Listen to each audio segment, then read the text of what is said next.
Во последните 3 денови Индија регистрираше речиси 1 милион новозаболени, откако денеска беа пријавени 346.786 нови случаи на инфицирани со коронавирус. Покрај рекордниот број на новозаболени расте и бројот на починати затоа што недостасува кислород во болниците во земјата.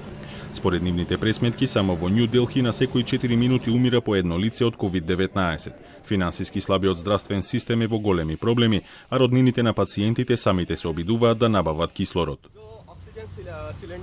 Воопшто нема боци со кислород. Не можевме да најдеме ниту една. Дојдовме во ова болница по препорака од наш познаник. Му најдоа кревет на татко ми за неколку минути, на кој умреше. Но цените се премногу високи.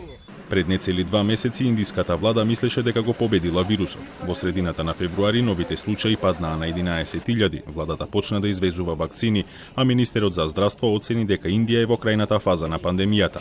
Колку ситуацијата се смени во земјата според СЗО е показател на што се е способен вирусот.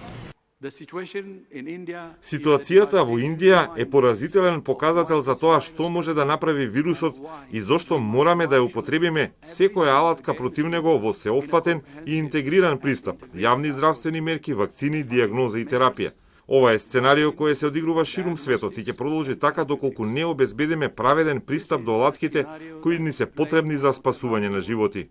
Индија пред 2 дена го надмина рекордот на САД од 297.430 дневни инфекции со коронавирус и сега е глобален епицентар на пандемијата, која во многу други земји е со тенденција на слабење. Смртноста од COVID-19 низ цела Индија во последните 24 часа е зголемена за нови 2624 случаи, што е исто така највисока дневна стапка на смртност во земјата досега.